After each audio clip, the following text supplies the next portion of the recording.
lovelies, what it do? I'm back with another video, and this is an OD to me but new to you lovelies. I'm trying to push out these videos that I didn't get a chance to edit when I was missing in action, when I was gone from you lovelies. So I'm going to start off by giving her a nice trim, taking off the hair that's needed, and then I'm going to begin the braiding process. I'm doing a braided ponytail bun with a side part, so we're going to go ahead and get started with that side part.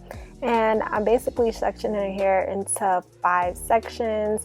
So I'm parting the side part, and I'm going to go ahead and section off the bottom. This part is what I will be using to braid up, and in the process of sectioning off this bottom piece, I'm going to section off like an oval piece. This is where I will put the individuals. Now, I do this because I find it a lot easier to have the braids all meet for the ponytail nicely when I section off this oval piece. Instead of leaving it out, it's kind of hard to have the braids like form at the bottom without it bunching up, for the simple fact that it has no space to go when you don't do the oval piece. Now it kind of has like its own little space and section to braid nicely without it bunching up. Like, I don't know if you know what I'm talking about when you've seen braids, like a lot of braids just sitting on top of each other. We don't want that look, so we're using this oval section where we'll put individual braids to get rid of that bunching of braids just sitting on top of each other. I hope that makes sense. Anyway, I'm starting the braiding process. Her hair in the back is finer than her hair in the front. Well, she has fine hair, period. But the goal is not to snatch up all her nape, like as we call the nigga naps. We don't want to snatch those up. So I'm taking my time back here. I'm trying not to have too much tension. As you see, she's already touching. Like, girl, don't snatch up them little baby, them kitchens. Don't snatch them up. But I keep trying to explain to her, like, it looks a little messy when you don't. So I'm already going to show you. I'm going to show you what I'm going to do at the end to get the hairs that I didn't snatch up.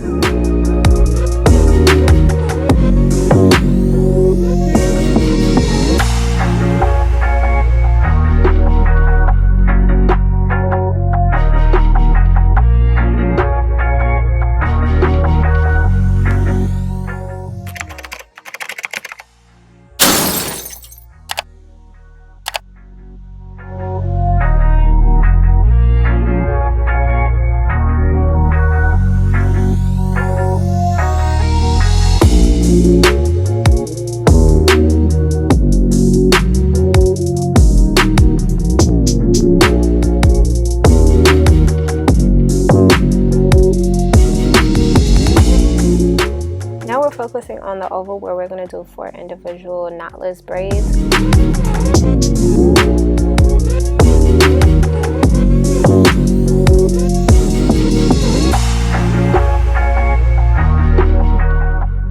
The goal is to feed in as much hair to make it as thick as her cornrow feed-in braids.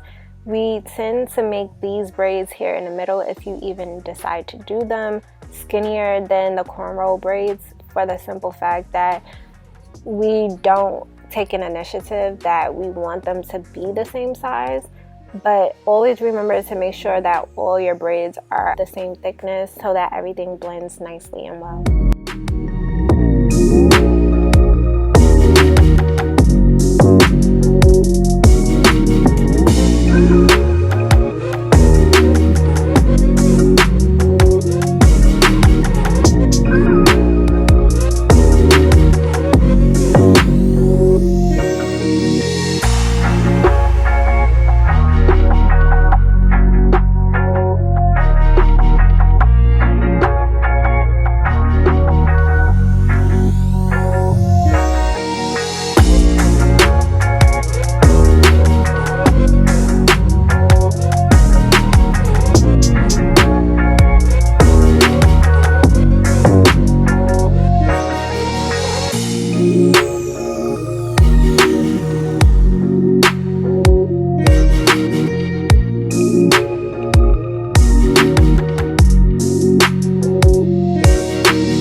we're gonna make our first part for our first braid in the front, and we're gonna follow the shape of her head. Make sure that you keep in mind when you part close to the oval piece that we created in the back to allow for spacing for the rest of the braids. So of course your braids in the front, the parts will be a lot thicker, and then it gets skinnier when you get towards the bottom, so that you can leave space for the rest of the braids that you're expecting to create. Now I'm gonna go ahead and feed in this hair. I'm gonna do a stitch. You can tell this video is old by the way that I'm doing these stitch braids. I definitely don't do my stitch braids like this anymore. This was when I was actually learning how to do them. I actually like to do my stitch braids with a comb or with my pinky finger, like the nail of my pinky finger. But yeah, I was learning at this point, so that's funny just watching back and seeing how I was doing it.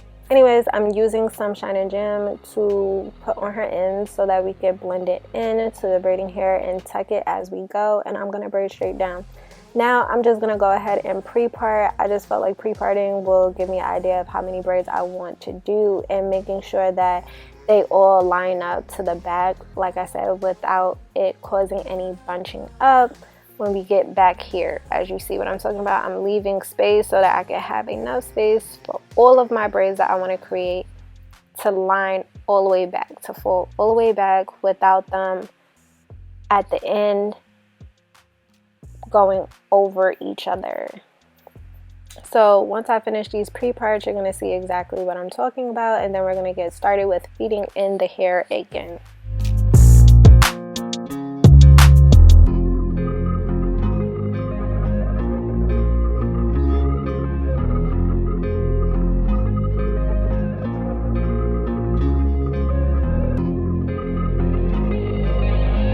As you see here, all of the braids are laying in its own spot. See, nothing on top of each other, and it's going to be the same way when I start feeding in the hair. So right here, I part this section into half. It makes it a little easier to do the stitching on both sides of the braid that I'm feeding in the hair to. I like to feed in enough hair towards the beginning so it gets the thickness that I don't have to feed in the hair all the way to the end. I prefer this because with putting the hair in a ponytail, when it's really thick from the top to the bottom, it's hard to grab it and actually put it in a ponytail. You kind of want it to be the same size throughout, or at this point it's okay if the braid gets a little skinnier towards the end of the braiding process, because you don't want it to be hard to put in a ponytail. So I'm feeding in the hair, I'm continuously feeding in the hair, and halfway through braiding, I'm gonna be done. I think I fed in like 8 pieces of braiding hair, starting off small and then getting to like a medium size, and that's it. As you see, I'm just gonna continue to braid all the way down without adding no more braiding hair. And you see the braid seems medium, like a small medium. Well, it seems medium. That's how I want it, small and medium. It's still gonna look nice once you put the hair in a ponytail, because it's gonna look thick for the simple fact that you have all the braids going in a ponytail, and it looks nicer because they're not like fighting for space, if that makes sense. I'm gonna do the same process for each braid.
the two shortest braids, we're going to feed in the hair all the way throughout the braiding process to the scalp. So along the lines of us corn rolling, we're going to add in those small pieces of braiding hair. We're going to make them gradually bigger, faster, and we're going to fade them in until we're done braiding to the scalp.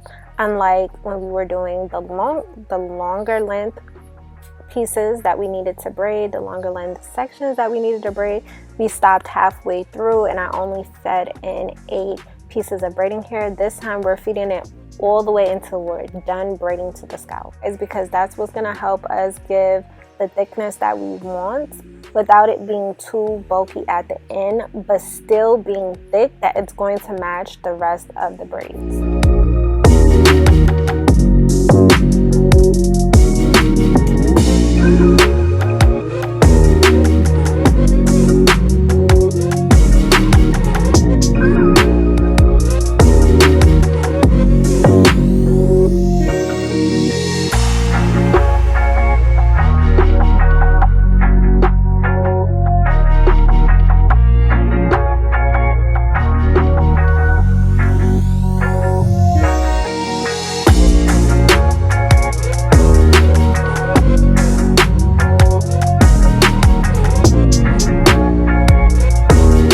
As you see, all of the braiding hair is laying in their own spots, and when I put it in a ponytail, none of the braids by the ponytail holder is on top of each other. They're not laying on top of each other. They're all in their own spot. Why? Because we did that over parting in the middle that allows them to lay nicely and not bulky and bunched up where the ponytail holder is. I'm going to dip the hair in boiling hot water. This lays the hair, it also softens it, and it makes it more movable, pliable, so that you can do what you want with it. So there's multiple ways that you could rock this hairstyle, and you can have it in a ponytail like this by taking 1 or 2 of the braids and wrapping it around the ponytail holder and do your baby hair if you want. She wanted baby hair. I try to do a little bit of what I was able to leave out, so you can leave it down with the braids left down in a regular ponytail. She actually wants hers in a bun, so there's different ways you could actually do the bun, and you could just wrap it around like a regular fast quick bun. You just wrap it around as you see me doing here.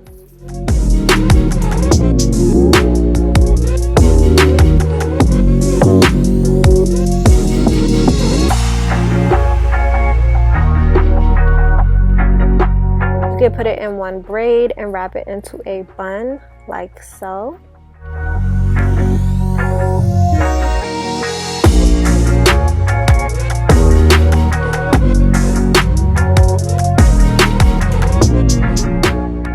Or 2 braids to not have it as bulky, and wrap those 2 braids into a bun and it will look like this.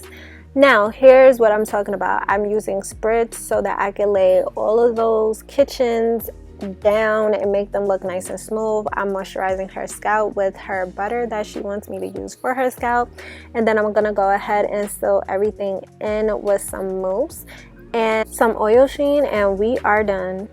So lovely, tell me what you think in the comments below. Make sure you follow me on all my social media platforms. Don't forget to turn on your notification bell, share my video, like, comment, and subscribe. And until next time, lovelies, later.